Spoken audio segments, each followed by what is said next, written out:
Today we are heading into bloody war, in War of Civilizations. Now this here, well, it is a war game where you are trying to take over the land, defend your base, send out your ship, and be the commander of your very own fleet. And in this video, I'm gonna show you how to set up the game and how to play it. So let's just look at this.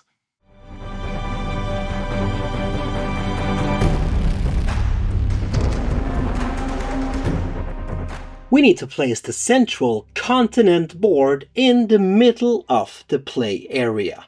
And in the middle of the central playing board, we place 15 magic crystals. Then each player should take their very own player continent board. This will be your continent during the game. And down here is your base. But we will look at this more in a little bit. We then shuffle the power cards and take the top 4 and place them face up next to the deck. We have the ocean crystals, the aluminum wood, plus the ammunition decks divided into their different tiers. And the last pieces of magic crystals, all of this is placed in the center of the board for all players to easy reach. On the central continent board, we also need to place out some lost expedition tiles. And we place these on each hexagon square around the center. Once we have done this, we also need to place one magic crystal on each of these tiles. We then need to place the turn track token on the starting position on the turn track. Next, we do the player setup. First thing we need to do is to choose a character we would like to portray as. In this case, Yumi. And then take the player mat corresponding to that character. We also need to take all of the ships in the same color as our character. In this case, the green ships, because, well, Yumi is green. Now, these pieces here comes in different shapes. These here are the deluxe version. Otherwise, it would be tokens. Now, next we need to take some aluminum wood, but also some ocean crystals, and place on number 5 on these 2 tracks.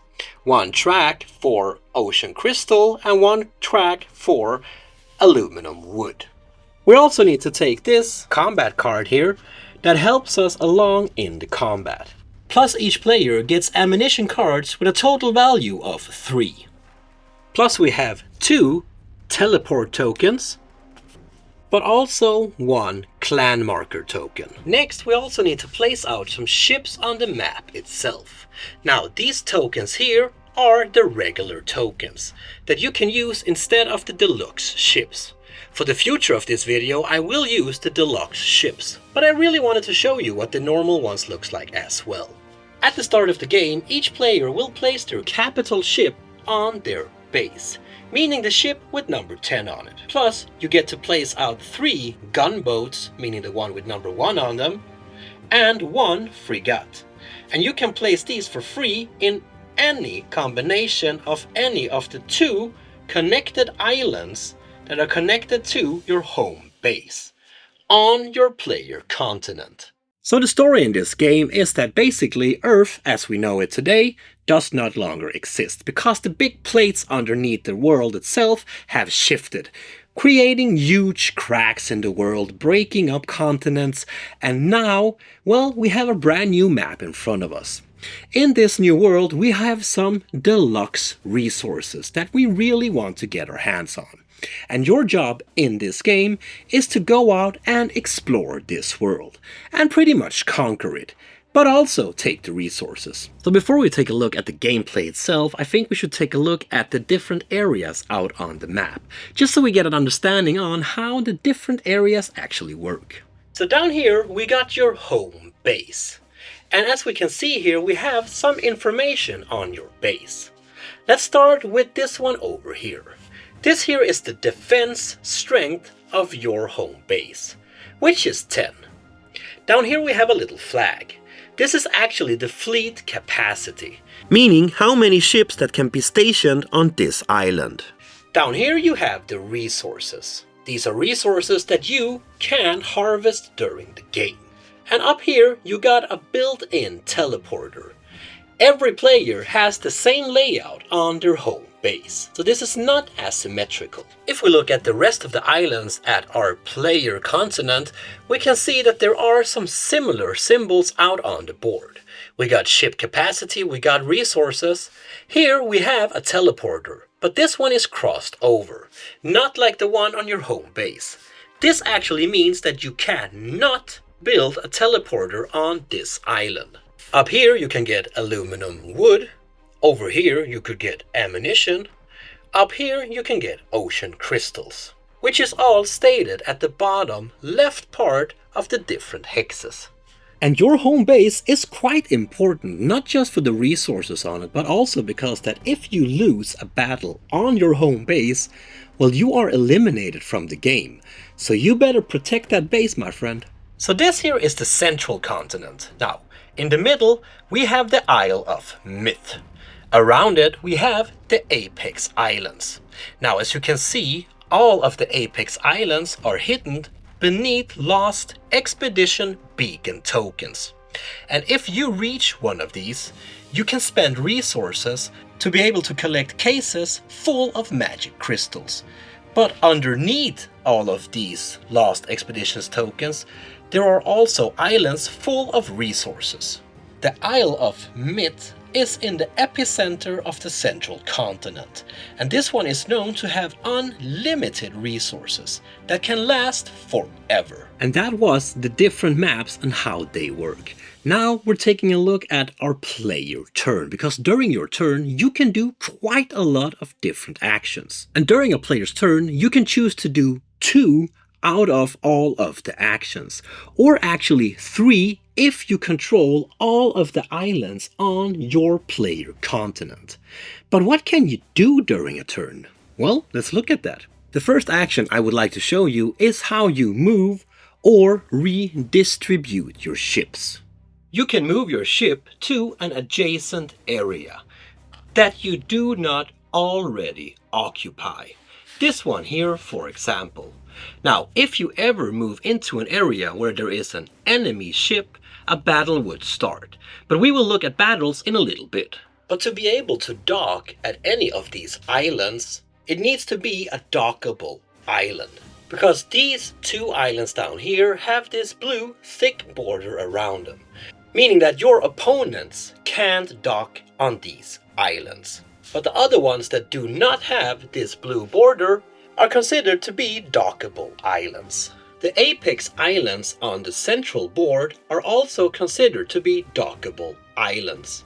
But the Isle of Myth in the center is not a dockable island. And when you enter any of the Apex Islands, it is only the capital ship that can go here first. Once a capital ship have gone here, meaning your ship with number 10 on, well then the rest of your ships can follow, if you would like to. But once your ship do enter the Lost Expedition tiles, well, you need to pick this tile up and in secret look at it, because here there is a cost. And you need to be able to pay this cost to be able to actually explore this area. If you can pay this, well, you will get the magic crystals that are placed above these tokens and be able to actually enter the area. But remember, it is your ship with number 10, the capital ship, that needs to enter these areas first. So that's the way you can move one ship, one step to a location that you do not already control. But you can actually also redistribute ships. Here you can move several ships, if you have the right conditions. To be able to redistribute ships out on the map, you need to have a connected line of occupied islands. Here we have 3 islands that you have occupied, meaning that you could move 1 or several ships from this location up to this location. Like this, for example. But you would not be able to move any ships over to this island here because, well, you are not connected with it yet, as you do not have any ships on this location. So that's two ways you can move your ships, but there is actually a third way, because just before you do your move action, you have a free action where you can build a teleporter. To be able to build this, you need to pay resources. The amount of resources you need to pay is stated on your player mat, but then you get to place out one teleporter on a controlled area, and you get to place out the other teleporter on an uncontrolled area, giving you access to a new area far away really fast. These teleporters are quite important in your gameplay and could be a vital part of you actually winning the game. Once you have paid for it and placed it, well, you can of course use it how many times you want to. But if you would like to move this teleporter to a different location, you would need to pay the full amount of resources once more. And several players can actually build teleporters on the same location.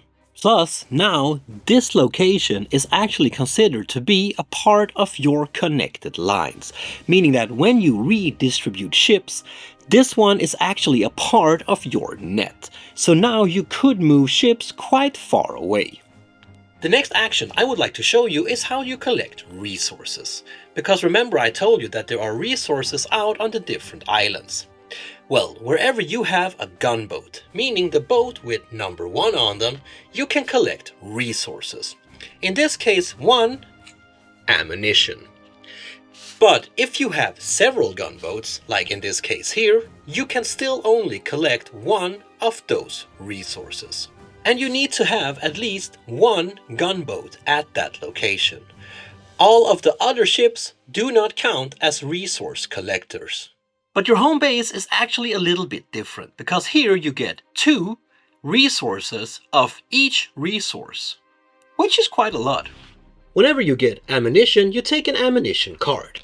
But when you get the ocean crystals or the aluminum woods, you move this token up, the amount of steps as you get resources. The same way when you use a resource, you would move it down instead. And when you have the right amount of resources, you can also choose to build new ships, because a fleet without any ships is quite a bad fleet, my friend.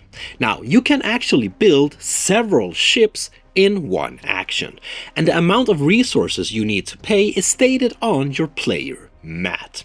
Now, once you pay a certain amount of resources, you just move the little tracker down, just as I showed you before.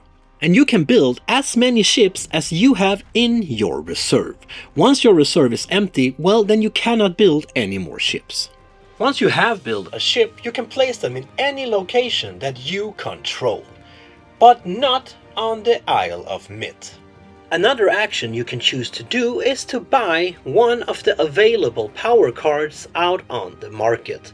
To be able to buy a card, you need to be able to pay the resource stated at the bottom of the card. During your turn, you can choose to buy 2 power cards at a maximum, and your hand limit is also 2 cards. Now you can choose to save these actions for a later purpose or use them right away. If you choose to reuse them, well, you simply discard the card and do whatever that card says. Now, these power cards are quite powerful, so make sure that you use these in the best way. When a player buys 1 or several power cards, we need to refill the market right away. Now, out on the islands, you have this little symbol here, representing 1 magic crystal. During your turn, you can choose to mount a crystal to any location that you control, with an exception for the Apex Islands, because, well, they do not have that symbol. But when you do this, you need to pay 2 aluminum woods. But then you actually open a whole new ability. Because when you mount one of these crystals to one of your islands, you open the ability to be able to convert resources. And the conversion is 1-for-1 conversion, meaning that if you, for example, spend 2 of these ocean crystals, well, then you could get 2 ammunition card. But depending on where you have mounted these crystals, you will be able to convert different things. So in this case here, for example, the yellow player has mounted a crystal on an island that produces ammunition, which is why they can convert resources into ammunition. But to be able to convert resources into other materials, well, then they would need to mount crystals out on islands that has other materials. But you can also spend crystals to upgrade your clan leader. In this case here, you would pay 1 magic crystal and simply move your clan leader token to the other space out on your player mat. And now you have unlocked new abilities. The token I use here is a privateer token and is actually a part of the expansion, Rise of Pirates. This can be used as a clan marker token as well. Otherwise, there are similar clan markers in cardboard in the box as well. So these little crystals here can be used for quite a lot of purposes. And when you mount them on any of the spaces out on the islands, you need to pay resources. But you can actually also dismount them if you want to, if you maybe want to move them around or whatever you are planning. But then you would also need to pay the same amount of resources. So the main objective of this game is to control the Isle of Myth, meaning the isle in the central board. Now, this is a war game, meaning that 2 players just cannot coexist on the same island, which is pretty much like real life, isn't it? Well, anyway, whenever a player moves into an area where there is another player, a battle will start. So if, for example, the yellow player chooses to move their ships into the same location as the green player, well, a battle would start. The defender has a chance to redistribute any ship they would like to before the battle actually starts, meaning that the green player could move these 2 ships over and force them into the battle as reinforcement. So once the defender have had a chance to redistribute their ships, we go into a blind bidding process. Here the players have the opportunity to bid ammunition cards. But your opponent should not know what you are bidding. So you take the amount of cards that you would like to use in this battle and you place them face down in front of you. Plus now you have the opportunity to use any power cards as well. And these cards can be anything that will help you to benefit in this battle. If you have any clan leader abilities that you can use in battle, you can also choose to use them now. Plus, if you have any magic crystals mounted to any of your islands out on the board, well, you could use them now, maybe to convert it into better ammunition or something else. Finally, we need to show what cards we have played, and then we need to add everything together. We need to add up our ammunition cards and our fleet strength, and then withdraw any abilities that our opponent are throwing at us. Once we have added all of this up, we have a number. If our number is higher than our opponent's, well, then we are the winner. The player that lost the battle needs to get rid of some ships. Half of their ships, rounded down, needs to go to their home base. If they would have had a capital ship in this battle, that ship always goes to the home base. Now, the rest of your ships that you had in this battle goes to your reserve, next to your player mat. Any ammunition cards that you used in the battle are now discarded. The same thing goes with any power cards that you used. The winner of the battle will also get 1 crystal, but if they defeated a capital ship, they would actually get 2 crystals. And note that if a player ever attacks you on your home base, you automatically get 10 in defense. But if a player managed to defeat you on your home base, you are eliminated from the game. And you can also try to conquer the Isle of Myth. Now, if you manage to get your troops there and stay there for 1 full round, well, then you have conquered it for 1 round. But since there are a lot of volcano activities on this island, you need to keep upkeep cost. And the amount you need to pay can be seen on your player cards. But if you manage to stay there to the end of the round, well, you will get 3 magic crystals. And then you will get to do your next actions. If you are not able to pay this cost, well, then you need to step back to your nearest area that you control, meaning that you simply need to get out of Isle of Myth, for now at least. Once a player managed to get their ships into the Isle of Myth with their capital ship, well, we have started the end of game trigger, and now a countdown begins. At the end of each round, we move this token down 1 step. And once we reach number 1, we're in the final round of this game. If a player managed to keep the Isle of Myth for 3 consecutive rounds, well, that player will immediately win the game. But if the player is not able to hold the Isle of Mid for 3 rounds, the player who have gained the maximum number of magical crystals will win the game. If there is a tie, the player with the most controlled locations out on the map wins the game. There you have it, my friend. That was War of Civilizations. This here is a neat, easy to play, easy to learn, quite strategic war game. And if you are into area control, if you are into managing your resources but also your fleet and conquering the world, well, this game might be just for you. Plus, you can get the Privateer expansion. Here you get the clan tokens I showed you before, plus a brand new set of cards that will change the gameplay. And also these cute little pirate tokens. So that was War of Civilizations, a 3 to 6 player game. Now, the box says 60 to 90 minutes, but that of course depends on how many players you are. If you are 6 players, this will take you a little time to play.